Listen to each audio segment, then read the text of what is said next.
Liverpool 1, Sunderland 1. Steve Nicol. Well, that was a struggle. It was a struggle for us. It was a struggle watching it as well. Yeah, it was a struggle. Well, there was a man. There was a man watching. We were in a room, and there was a man who was basically talking to himself and shouting. I mean, I reckon that was up there with the amount he shouted about Liverpool, isn't it? There's so many things that are just either going wrong, not working out, bad decision making. What's your top three? Top three, oh my goodness. Can I give a suggestion?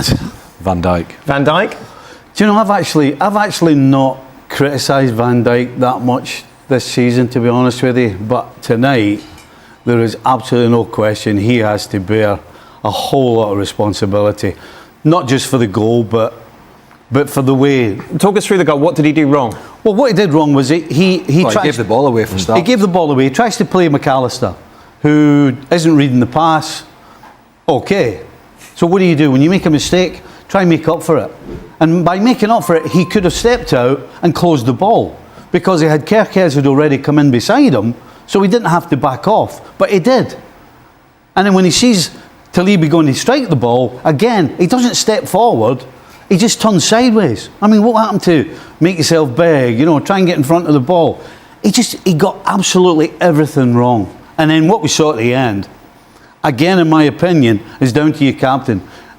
If you want to go forward, that's fine, and you want to try and win the game. But the first thing you got to do is make sure that things at the back are sorted before you do it. And he just sauntered up, just went straight up, didn't even look. So, your captain's there for a reason. He's there to organise. He's there to show the example, set the example, and he absolutely didn't do that tonight. I think it tells you West Ham were just, and the West Ham win was just West Ham. It was not Liverpool being great, and I think Stevie said that at the weekend. It was hard to judge because West Ham are very poor. He does everything wrong. Pass, doesn't close it down, and turns his back like a coward. I'm fed up. I'm fed up of sitting here. And it's Mo Salah who's not played well. Florian Wirtz, he can't find his feet. Alexander Isak, he's not. Ekitike, the midfield, the dynamics change. He's the barometer of what's wrong this year. He's supposed to be the leader, both by what he does on the field and how he manipulates the back line and talks to people. All he's done all season is throw Kerkez under the bus, who didn't play, throws his arms up in the air. He's making as many mistakes as any other player. They're not always as high profile as Kanate or anybody else, who've all made mistakes. But Van Dijk, every game you could watch him and go, what's he doing? Why is he doing that? Why is he doing? And that tonight, you got the PSV game, the hand. Mm-hmm. Oh, I was pushed. You weren't pushed. It's just absolutely crazy. And he seems to be coming out of it relatively unscathed, and it's everybody else's fault. But for me at the back, he has been as bad as anybody else. And I think that goal and the way that he refused to close it down and the fact that he turned his back is the epitome of his performances this season. I think what it is with Van Dijk, I think he realises that he's not as mobile as he was. He can't turn like he used to be able to. And I think centre forwards and forwards are now attacking Van Dijk. Know they can get some joy there. I think he knows he's got his shortcomings and he's expecting everybody else to protect him, to kind of alleviate those shortcomings. And when they don't, or when there's mistakes made, he's blaming them first and foremost for kind of exposing him rather than exposing the team. And it's kind of creating that uncertainty all through the team. And like you say, he's the leader, he's the focal point, and he's nowhere near what he was. But I think also they're not working hard enough as a team. You've got Alexander Isak up front, or Salah when he plays. The work rate they had last year with people like Núñez and Luis Diaz, it's not there anymore. So that when the forwards aren't working as hard as the rest of the team, then the defence and the midfield get exposed, and it's all kind of coming together, and then you've got your fullbacks who are all over the place, as you say. So everything is kind of combining to be a mess. Nobody's frightened to go to Anfield at the moment, are they? Nobody. No. We saw that at the start of the game. Yeah. We were talking about what is West Ham. Well, the way the game started told you that they weren't convinced what they did against West Ham was because Sunderland started better than Liverpool. And quite frankly, at half-time, you couldn't have told which team was the defending champions and which team had just been promoted. You couldn't. You also couldn't tell if Alexander Isak was on the pitch. And we spoke about maybe strikers needing confidence. He got that goal against West Ham, thought, well, maybe this is it. This is the kickstart that he needed. Yeah, I think I'm still... I don't think there's any doubt. Anybody who watches Isak right now is disappointed in the way he's performing. But again, you know, your centre forward relies on others more than anybody else. Okay. And he's getting absolutely nothing. I mean, I don't remember one chance that Liverpool had in this game, or the last 3, 4, 5 games where you're saying they should have scored. Everything's the header from McAllister, or Ekitike with a half a chance that he balloons wide. So from that point of view, I do still feel a little bit for both Wirtz and Isak. I think the majority of the blame lies elsewhere. But at the end of the day, I can't argue what he said. He was absolutely invisible. I actually forgot he was playing at one stage in the second half. Salah came on in the second half, of course. Big talk about his future. What did you make of him? He tried. That's all right. I mean, nothing came off for him. He never passed anybody when he tried to. He had a couple of crosses that never quite reached where they were supposed to. He had a couple of shots that were blocked, that weren't really on. But, you know, you can't question his commitment when he came on, but we expect more than that from Salah. We talked about City doing some business in January. What are Liverpool going to do? We obviously heard of Gueye. Yeah, I know it sounds ridiculous considering what they spent in the summer, but they've got headroom as well. They can do business because they brought in about £250 million in the summer, so they've actually got money to spend. They like Semenyo as well. Again, they brought a lot of forwards in, so I'm not quite sure why they want Semenyo, but I think Mark Gueye is going to be difficult because, first of all, he knows when the season finishes, he can take his pick of Barcelona, Real Madrid, Liverpool, Chelsea, Arsenal, wherever he wants to go. So why would he kind of give up that free agent status to go to Liverpool in a real mess? I mean, I don't know. I mean, if you go to Liverpool now, you're playing with Van Dijk or Konate, you're kind of jeopardising your own form, aren't you? If you stay at Palace, you know you're going to go to the World Cup with England. But I wouldn't really like Chelsea. If you get through to January, well, once January comes, what's the point in Mark Gueye not just waiting that 3 or 4 months? The one club I think he might go to is Chelsea because Chelsea need a centre half. They could do the deal. It's a big club in the Champions League. It's London. It's someone that he's familiar with. And Palace would obviously take the money, but I think that is a decent bet for someone like Gueye. But I think Liverpool is. I wouldn't go anywhere near it right now because of the uncertainty of the defence. Every position in that back four and the goalkeeper is a problem right now. So if you're a centre half going in there, it would be a risk. Well, you can't say, well, let's drop Konate because he's been struggling. We'll get Mark Gueye and everything's fine. Because Van Dijk, we've been over the coals with Van Dijk. Why would you not go to Liverpool? Because they're an absolute mess at the moment. Well, okay. Better options elsewhere. But really? Yeah, but You'd rather. So, hold on. Tell me if I'm wrong, by the way. So a free transfer. You'd rather go to Chelsea than Liverpool. I mean, there's no question right now. Liverpool are in a bit of a mess. But are you telling me that? Oh well, it's never going to get any better. I'll wait till the summer when you would have the opportunity to buy Munich, Barcelona, Real Madrid, Liverpool again, Man City are interested. Yeah, I think that's a better option. But then the fact that if somebody was to offer 50 million for Gueye, Liverpool and Chelsea, right? And Crystal Palace decided they were going to do it. I mean, there's uncertainty over the manager apparently. So if you're Gueye, you go, well, why can't I go now? Would you take Chelsea over Liverpool? No, I wouldn't. I'd go to Liverpool, but I'd also be worried. Why would you go to Liverpool ahead of Chelsea? Well, although they've struggled this season, they should be a much better team. They should have. Chelsea are world champions. Yeah. Right. How's that liver? But I'm quite surprised you're so dismissive of Chelsea because if you were going to go in January, Chelsea have got more. Well, it's not dismissive. It's just. I'm putting this down as a blip for Liverpool. Right, Chelsea have yet to convince anybody. Right. Club World Cup, UEFA Conference, nobody cares because, as Augie said, he was playing the second team for the most part. If we but I don't quite understand how you say it's just a blip. If you've got Van Dijk getting older, you've been very critical of him. I'm saying Salah's going to leave. So would Isak have gone to Chelsea instead of Liverpool? But if he had a choice, it's a completely different conversation now. No, it's not. Of course it is. So wait, because of 4 months? Yes, because of 4 months and the way in which the team. One of the things that would worry me about Liverpool if I was going in there at the moment would be the manager. Who will be the manager? Exactly. You know, if I'm signing for somebody and he doesn't turn it around... It's not going to be you know what I mean? It's not like you're going in going, oh, Dan Thomas is going to get a Liverpool job, I'm not going there. It's going to be somebody of repute.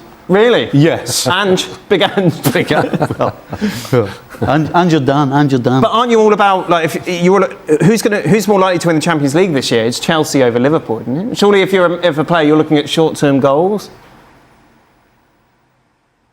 Why would you look at short? You're not looking at short-term goals. You're looking at your career and you're thinking, right, okay, Liverpool just won the Premier League. Not long ago, won the Champions League. They've just bought Isak. They've just bought Verts. They've spent all that money. They've still got more money to spend. I mean, really, you're going to take Chelsea over Liverpool? Chelsea won the Champions League since Liverpool, and they were World Club champions. Don't. Not with your facts. If I was going in a free transfer and had all those other clubs that Augie mentioned, who were suitors, I'm not going to any of them. Right. I'm not going to Liverpool or Chelsea. Yeah. I'm going to Bayern Munich, I'm going to Barcelona, I'm going to Real, whoever it is. If those clubs were really in the hunt for him as a free transfer, that's where I'm going. And it's a free transfer element as well, isn't it? Because that is a huge thing for football. I mean, even though they earn multi-millions, the fact you can go as a free transfer, you get the signing on fee, there's no fee involved, that is a big deal. And especially if you've got such an array of clubs that want you. Liverpool pulling it out, 81st minute, the equalizer. Tim, what'd you make of the effort? What'd you make of the result today? Well, you have to credit Sunderland. We talked at halftime. It was 0-0. It was nervy. Sunderland get the goal to go ahead. Even then, defensively, Liverpool didn't look great on that play. But yes, they're at home. I talked about the Anfield crowd. They're going to will their team to push forward. Sunderland at that stage, even though they're a newly promoted team and they've done really well, this is still a give me for them. So they had the ability to go 1-0 ahead and say, okay, well, we're going to hold out here. And if we win, we win. If we draw, we draw. But that's still a good result.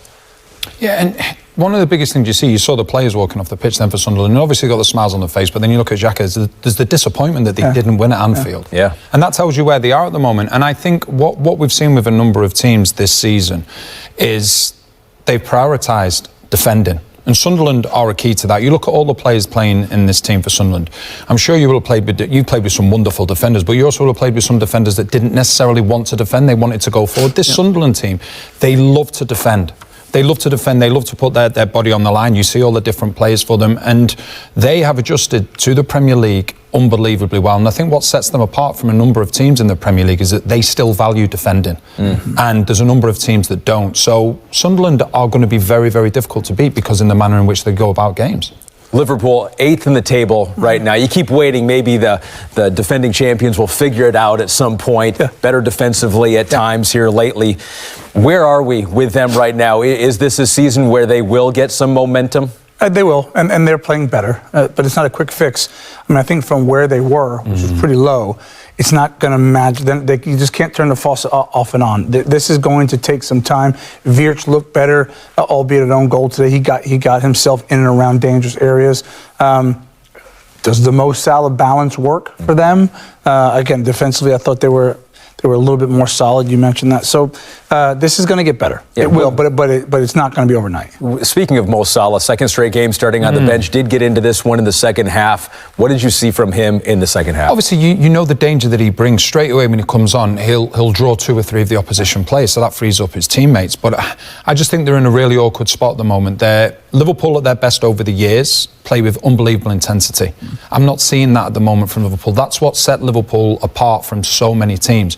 What they would do, we know they had the quality, but when they come up against tough defences, their intensity would get the first goal, then they would get the second goal and the third goal. I'm just not seeing that at the moment now. For me, they look as though they're a little bit tired. They seem to be second to so many of the balls, and that includes today against Sunderland. The one thing missing for them, Tim, is what? I think the magic of Mo Salah, because at their best, when he goes and he's firing on all cylinders, everybody else is better. So I know it's a lot of pressure on him, but he can handle it. All right, 1-1 the final in this one. You heard the call from our guys, John Champion, Graham Lasso. We welcome you guys back in. Well done, as always. We started the day talking about these two teams. Very, very surprising. Maybe we shouldn't be surprised by the result. 1-1 at the end of it all. No, perhaps we shouldn't, although we should really be talking about a different result, because Wilson Isidore has to score, doesn't he, at the end? Well, Chiesa did brilliantly to get back, and he just about did enough, didn't he? But what a goal that would have been right at the end. And you can imagine the atmosphere, the shift You know, the Sunderland fans have been magnificent. Liverpool fans got behind their team, but if that goal had gone in, I think we would have heard a pin drop. Yeah, 2 wins in 9 in the Premier League now for the reigning champions, who are 11 points off the pace. Yeah, and they're a shadow of last season in so many different ways, and actually coming to the game and seeing the whole game from up here, you realise that they're just not functioning in possession. They're not functioning at the level that they were, and they're not getting the best out of a lot of their players, and in particular their new players. And then out of possession, there's a hesitancy about the way they play, which gets their opponent off the hook. And the combination of those two things just leaves this sort of average sort of performance that you see from Liverpool, and you don't expect. Getting a bit bored by it now. So come on, enough on Liverpool. Show Sunderland some love. Oh, absolutely fantastic. Danny and Tim mentioning it there about their energy, their hard work, but they do it in a very disciplined way. They don't just run around, charge around and say, you know, we're new in the Premier League, we've got to work harder than our opponents. They're controlled in the manner in which they do it, so they're happy to sit back and stay deep when they need to. But my goodness, if they get the chance to break, they do it really well. They stay explosive, they keep their energy, and I think the best example of that is Isidore.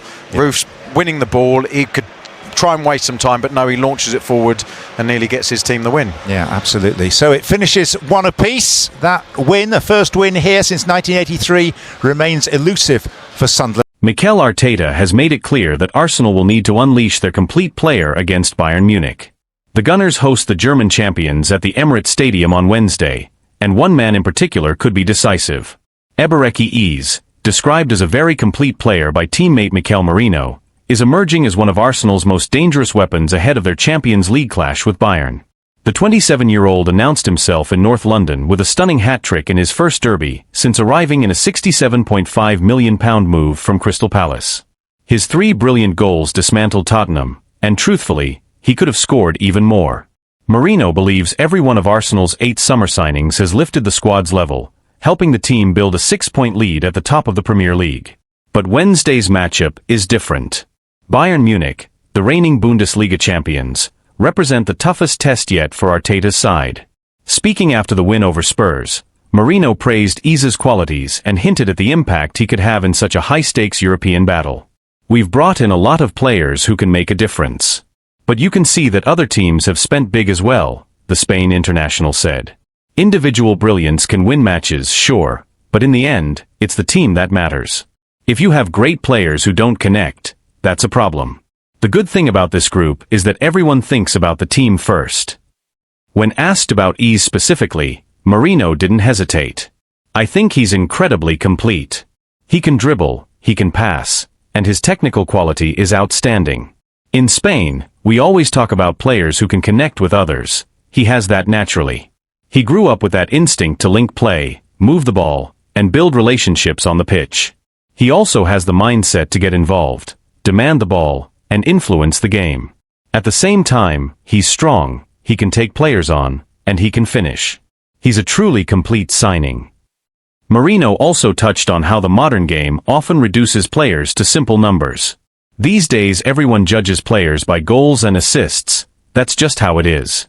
But as footballers, we see the deeper qualities he brings, the technique, the movement, the intelligence. Even in training, you can tell immediately how special he is. Yes, he's scoring goals, but he's much more than that. He's an exceptional player, and we're incredibly lucky to have him. He can play in several positions and adapt to different systems. He's been a huge addition for Arsenal."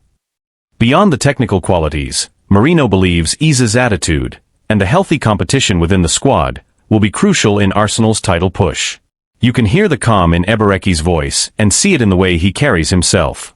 He's confident, grounded, and every morning we sit together in the sauna at the training ground and talk about everything, he added with a smile. He's a great guy, already fully integrated, and we need players like him. Competition is fierce. There's so much quality in this squad. That's exactly what the manager wanted, as many top players as possible, all ready to play. It makes his decisions tough, choosing who starts and who doesn't, but it also pushes every one of us to give our best in every session. And that's why we're improving as a team. As Arsenal prepare for Bayern's arrival, Arteta is facing one of the most delicate balancing acts of the season. The squad is healthy, competition is fierce, and expectations have never been higher. But behind the scenes, there is a growing sense that Iza's versatility and calm presence may be essential against a Bayern side known for controlling the tempo in big European nights. Arteta himself has hinted at Iza's importance without naming him directly. After the Tottenham victory, the manager spoke about the need for players who can break pressure, dictate rhythm, and stay composed when the game becomes chaotic. Those inside the club believe those comments were aimed at Iza as much as anyone.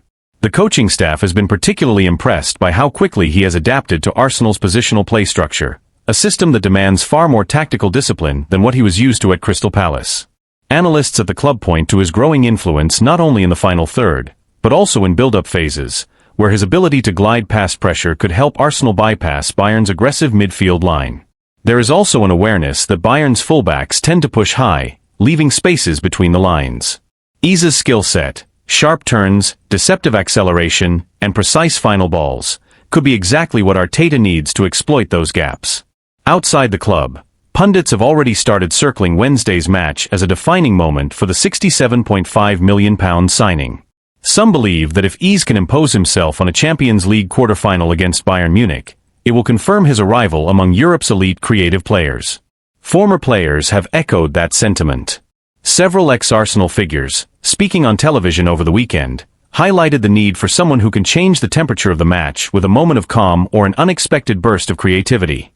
Iza, they argued, is one of the few in the squad capable of both. Meanwhile, Bayern Munich come into the match with their own confidence. Their midfield trio has been one of the most dominant in Europe this season, and they have shown a repeated ability to suffocate opponents early. That dynamic is precisely why Arteta may lean on Iza's composure. When the game tightens, Arsenal will need a player capable of slowing it down, protecting the ball, and finding solutions in tight spaces. Within Arsenal's dressing room, Mourinho's praise reflects a broader consensus. Senior players have reportedly been struck by Iza's humility and work ethic, qualities that have helped him integrate seamlessly into a squad that already had strong internal chemistry. Staff members describe him as someone who never forces the game, and lets the match come to him, characteristics that could prove invaluable in a high-tension Champions League tie. As kickoff approaches, the narrative surrounding the match has shifted. What began as a test of Arsenal's resilience has quietly become a spotlight on whether Iza can elevate them in Europe the same way he has in the Premier League. For Arteta, the equation is simple. If Arsenal are to overcome Bayern, they will need more than intensity. They will need control. They will need creativity. And increasingly, they will need the completeness Iza brings to every phase of the pitch. Whether he starts in a wide role as a floating midfielder, or even as an interior playmaker, the expectation is the same. Iza will have to find the spaces others cannot, and influence the game in ways that statistics alone will not capture. The stakes are high, the opponent is formidable, and the spotlight is intense. But within the walls of London Coney, the belief is growing that this is exactly the kind of stage Ebereki Iza was signed for. Martin Odegaard is nearing a return to action after suffering a medial collateral ligament injury in Arsenal's 2-0 win over West Ham earlier in October. Yet, 3.5 years after Mikel Arteta named him captain, the Norwegian finds himself in an unfamiliar position. His place in the starting lineup is no longer guaranteed. For the first time since joining the club permanently from Real Madrid in August 2021, there is real debate over whether he remains an automatic choice for Arteta's 11. Odegaard, now 26, has been central to Arsenal's resurgence under Arteta, the conductor who shaped the team's rhythm through some of their most fluid football. But this season, the Gunners have been forced to navigate long stretches without their captain, first due to a shoulder issue that kept him out of 4 matches in September, and then because of a knee collision with West Ham's Crescencio Somerville that sidelined him again. And during his absence, something significant happened. Ebereki Iza stepped into the spotlight. Iza's sensational hat-trick in the North London Derby has complicated the picture. Now thriving in a central role, the England international has given Arsenal a different kind of presence around the edge of the box. A blend of unpredictability, directness, and two-footed confidence that opponents struggle to contain. He may not control games with the same metronomic precision as Odegaard, but he offers a spark, a willingness to take risks at moments when Arsenal need a jolt of creativity. After such a standout performance against Tottenham, it feels almost impossible to imagine Arteta leaving Iza out. The manager has always had a soft spot for players riding a wave of confidence, and Iza is currently surfing at full height. There was a similar situation back in September, when Mikel Merino was handed a start against Manchester City after scoring 4 times in 2 games for Spain, including a hat-trick against Turkey. Arteta doesn't hesitate to reward form. Ease has carried that form onto the international stage as well, recently scoring a stunning goal for England in a 2-0 win over Serbia in the World Cup qualifiers at Wembley. Though he can play on the left, it has always been clear that Arteta brought him to the Emirates to operate in midfield. And with Declan Rice and Martin Zubamendi near untouchable in the double pivot, the odds of Ease and Odegaard consistently starting together seem slim. That leaves Odegaard in an unfamiliar position. He needs minutes to rebuild sharpness, yet Arsenal's medical team won't rush him. The plan is likely to ease him back through short substitute appearances before restoring him to larger roles. But even once fully fit, Odegaard faces genuine competition, because Ease has shifted the landscape. His arrival has raised the team's ceiling, and his performances have earned him the right to keep his place. Before the dismantling of Tottenham, Ease had scored only twice for Arsenal, one against Port Vale in the Carabao Cup and another versus his former club Crystal Palace, a clever finish that sealed victory. Now, with 5 goals across all competitions, he sits just 1 behind Odegaard's total from last season, when the captain made 45 appearances. Odegaard's 2023-24 numbers were outstanding: 11 goals, 12 assists, influence written across every competition. That is the standard he must match again if he wants to reclaim his spot, because Ease is hungry, confident, and eager to impress ahead of next summer's World Cup. Arteta will insist that Arsenal need both players at their best if they are to meet their ambitions in the months ahead. And with Kai Havertz also working his way back to full fitness, potentially slotting into midfield behind marquee striker Victor Gyökeres, the battle for places has never been fiercer at the Emirates. For Odegaard, the message is clear: he must rise to the challenge. His leadership and quality remain unquestioned, but he can no longer rely on reputation alone. If he embraces the competition and fights his way back into the side, his return could push Arsenal to even greater heights. And if the team has already reached this level without several key figures, the potential for what comes next may be even greater. Inside the club, staff members are quietly acknowledging that Arsenal are entering a new phase, one where no player, not even the captain, is immune to tactical evolution. Arteta has spent the past 2 seasons building a squad capable of sustaining pressure across multiple competitions, and the emergence of Ease is a sign that the manager's long-term planning is beginning to bear fruit. Depth is no longer a luxury, it is a necessity. But with depth comes difficult decisions. Arteta has always valued balance in midfield, and the contrasting profiles of Odegaard and Ease force him to reconsider what type of midfield best suits the team's ambitions in Europe and the Premier League. The technical control and spatial awareness that Odegaard brings have defined Arsenal's identity under Arteta. Conversely, Ease's dynamism, physical presence, and unpredictable touches give Arsenal a new dimension, especially against teams that sit deep or defend aggressively in central areas. This internal shift has also caught the attention of analysts and former players. Several pundits have begun to question whether the captaincy should guarantee a place in the lineup, especially at a club with ambitions of challenging for the Champions League. Others argue that Odegaard's leadership is too valuable to sideline, pointing to the standards he sets in training and his influence over younger players. Those debates are already spilling into the media, and they will only intensify as the season progresses. There is also the tactical question of whether Arteta might eventually experiment with a system that accommodates both Ease and Odegaard, something he briefly attempted earlier in the season during the win over West Ham. But with Rice and Zubamendi forming an almost impenetrable midfield pairing, any reshuffle risks destabilizing the defensive structure that has made Arsenal one of the most resilient teams in the league. The manager has hinted that he is open to adjustments, but only if they enhance the team's overall cohesion. For Odegaard himself, the challenge is as much psychological as it is physical. He has worked hard to cultivate an image of calm authority, a leader who raises the level of those around him through clarity and consistency. Now he must show that he can adapt, compete, and respond to adversity. His teammates still speak of him with admiration, describing him as one of the most studious and detail-oriented players at London Coney. They believe that once he regains full rhythm, he will naturally reassert his influence. Yet even they acknowledge that the landscape has shifted. One senior player privately remarked that, "The team is different now, Ease has changed what we can do in the final third." That sentiment reflects not a lack of faith in Odegaard, but an understanding that Arsenal have evolved while he has been sidelined. For Arteta, the ideal scenario is straightforward: a fully fit Odegaard competing with a fully confident Ease, creating a level of internal competition that lifts the entire squad. The manager often speaks about the need for healthy tension among his players, pressure that keeps standards high without fracturing unity. The arrival of Victor Gyökeres, combined with the recovery of Havertz, only amplifies that dynamic. Arsenal's season will almost certainly hinge on these midfield decisions. With Champions League knockout matches approaching and the Premier League title race tightening, Arteta must decide not only who starts, but what kind of identity he wants his team to carry into the defining months of the campaign. The next few weeks will reveal whether Odegaard's return sparks a resurgence or a battle for relevance. If he manages to reclaim his place, it could serve as a reminder of why Arteta trusted him with the armband in the first place. If he struggles, it will underline how rapidly Arsenal are progressing, and how little room there is for sentiment at the highest level.